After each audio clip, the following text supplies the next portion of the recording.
Hello, moment friends! Andang here for another episode of the epic story. When we last left off, we were getting ready to be making a ton of noise because, well, that's just what you have to do when you're waking up an ant, apparently. So here we are, doing just that. So there we go, got 3 out of 5 orcs. Let's see if orcs count. This should be a little bit interesting. You know what, Airball, just go after him.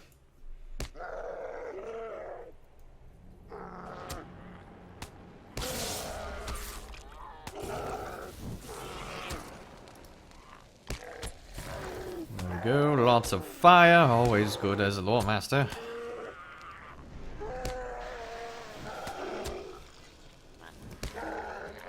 Awesome, orcs do count. Okay. You never know with LOTRO, sometimes some stuff doesn't count when it should. But luckily it does this time. And let's summon a tornado, because why not? A lightnado.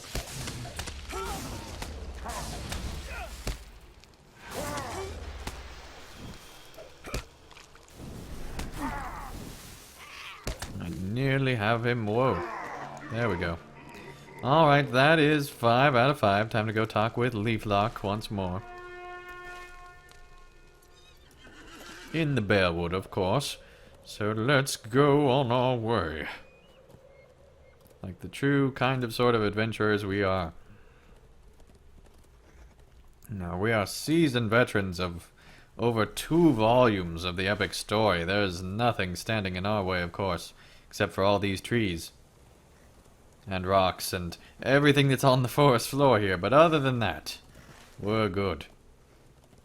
I mean, look how easily you're able to ride in the Bearwood as compared to some places in Pelennor Fields. It's kind of interesting. I just came from finishing up Pelennor Fields series. So that's why I'm thinking about that. But much easier to maneuver. I have no idea where Hairball... Oh, there's Hairball. Awesome. Goodbye, buddy. Leaflock stirs slightly, but remains otherwise asleep. Okay, so now we get to go and defeat more orcs. And be even noisier about it, because why the heck not? Alright, well, here we go. Do we have any run speed boost in here anywhere? No? Okay. 7-year gift box. What's that give us?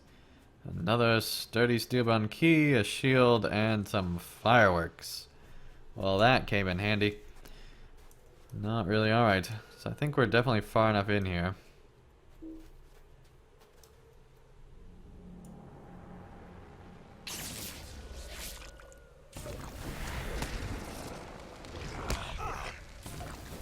What has Hairball gotten themselves into? Oh my goodness. Wood trolls, of course, because why not?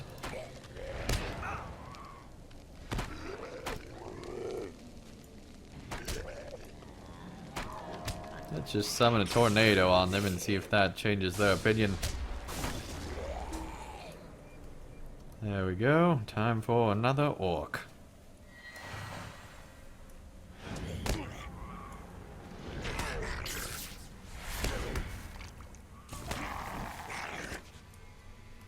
Okay, that's 2 out of 5. Noisily defeated. Yes, there we go. Good, good, good. What's the one up here? Nope, that's a troll. Okay. Hopefully there's an orc around here somewhere. There's another orc. Problem is that we're fighting like forever and a day away from this dude. I've never understood this quest. Because we're fighting way too far away. Makes no sense.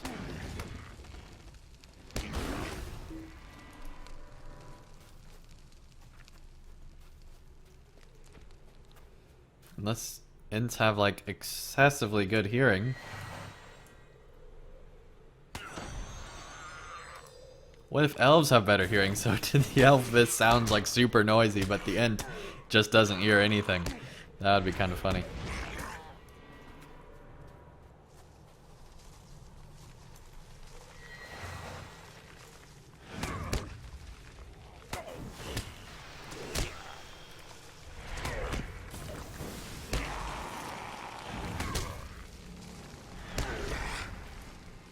There we go. Noisily defeated all the orcs that we will hopefully ever need to, although I think there might be another round. I honestly don't remember.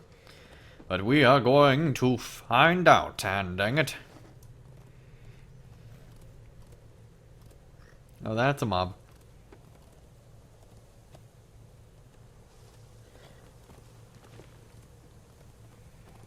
And here we go.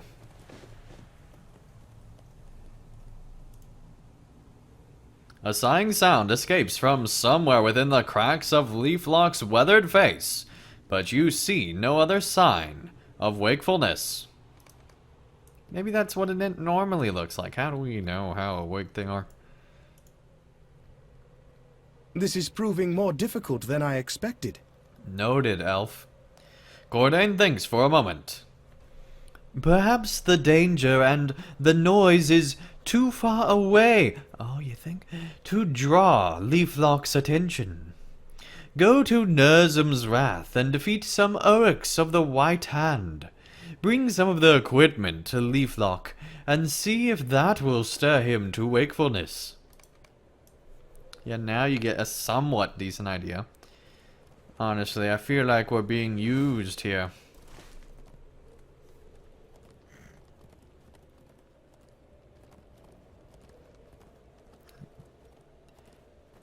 These are almost busy quests. Almost. I mean, there is a bit of a... There's just enough story purpose for it to be debated. But it's kind of annoying that we don't realize that, oh, we weren't loud enough.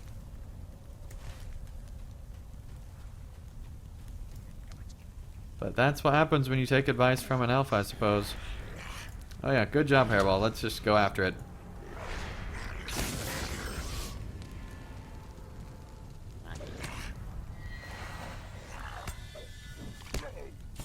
Need to do it from the Uruks here. So these guys don't even count. Here's a hardened Uruk.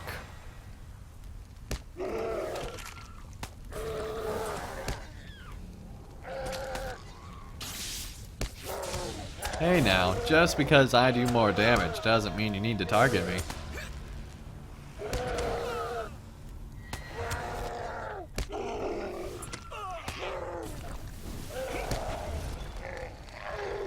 Hey, collected white hand helmet.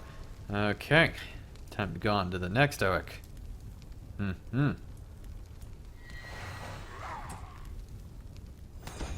Well, that's another player there. Fantastic. Always great to have menstrual glowy hands, man.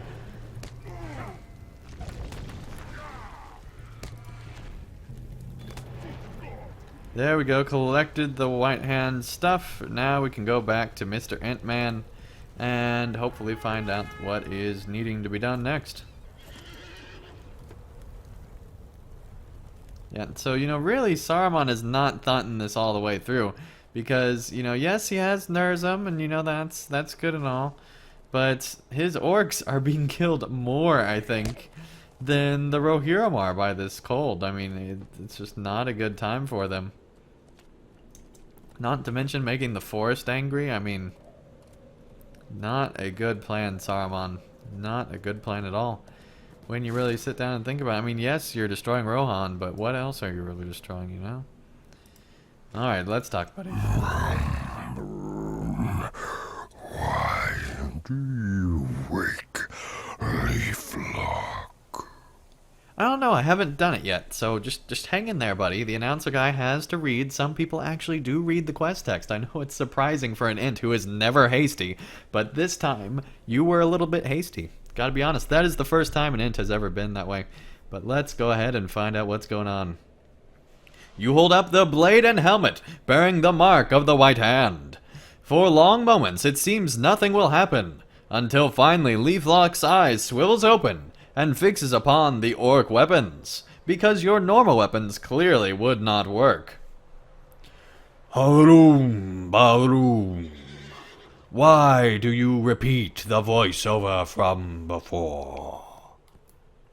A deep rumbling within the ent goes on for some time, and you wonder if he is sleepily giving you his name in his own language.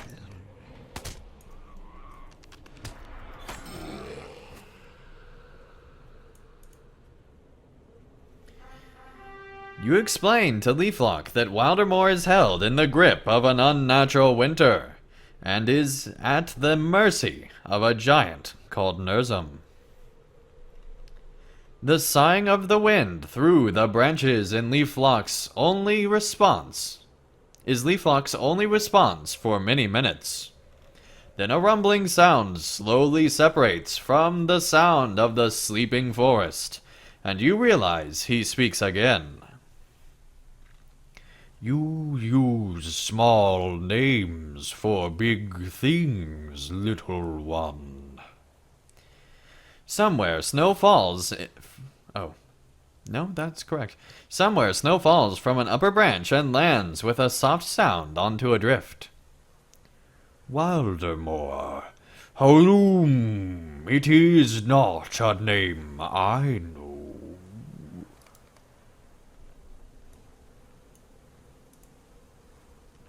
You try to appeal to Leaflock's sense of duty and speak of the hardships endured by the people of Wildermore at the hands of the orcs beneath Nerzum's trampling feet. The lives of orcs are short. They may hack and claw and burn for a time, but never for long. It is true of men also. Haroom, boom, bloom. Leaflock is silent as you gather your thoughts and try to devise another approach. Before you come up with something, the Ent unexpectedly speaks. I do not know what beast is described by this Nerzum. What do you mean by this name? Upper branches creak and groan as a slight breeze picks up, and the forest all around seems to be listening. You describe Nerzum to the Ent as a beast, as best as you can, trying to remember for his form and features as you saw them amid the flying snow of Brytor. Leaflock shakes and quivers, becoming more animated than you have seen him. Haroom, bloom. You said he was a giant. That is not just a giant. A mighty branch-like arm angrily spears a nearby drift, sending an explosion of snow skyward. It may have been a giant once. Now it is more than that. You describe an unnatural combination. It was a giant. It was also a horn. Twisted. Corrupted. Leaflock shakes angrily. Bloom, boom. Leaflock will not allow this. Leaflock will deal with this.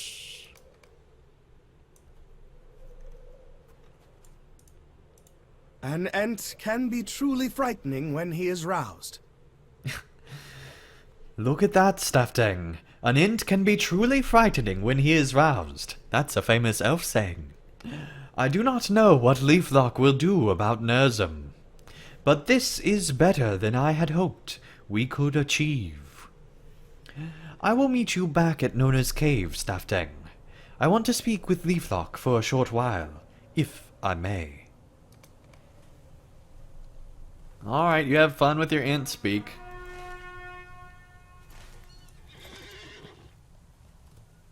You know, Cordain could have been a trader and we'd have no idea, but I guess there aren't that many elf traders, are there?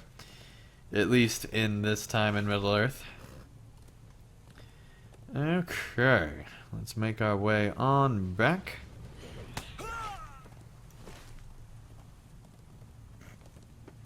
Through the forest.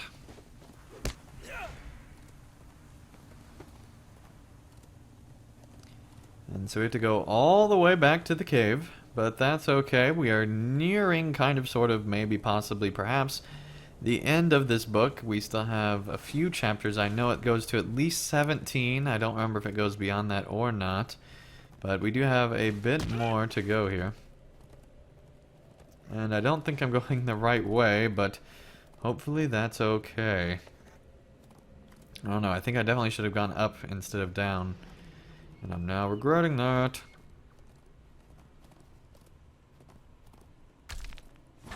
Oh my goodness, we're gonna have to go way around and out of the way here. And especially if we keep getting caught on stuff. Urgh. Jump, jump, jump, jump, jump. Go around. Stupid horse. Okay, now we're really in a bad spot. This is what I get for riding a war steed in Wildemore, I suppose. And we died because we fell too long inside the crystal that clearly made us fall.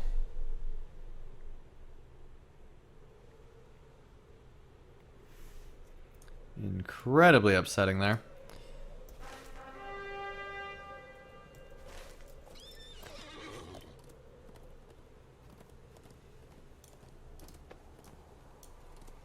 Okay. Well, I think that we will have to go to Nona's Cave next episode. Thank you everyone so much for watching another episode of the Epic Story. When we return, we will hopefully not die due to falling into a crystal indefinitely. But we'll have to wait and find out. Thank you everyone so much for watching, and I'll see you again real soon for another episode. We got stuck on a branch of the Epic Story. Thank you guys so much for watching. If you enjoyed this video, feel free to hit the like button below. And if you'd like to see more of my daily content, feel free to subscribe, and you'll be notified when that new content comes out. And also, if you'd like to help support my channel and help me continue to create high quality videos, feel free to support me on Patreon, and you can get all sorts of great rewards in the process. So thank you guys so much for watching, and I'll see you again real soon for another video.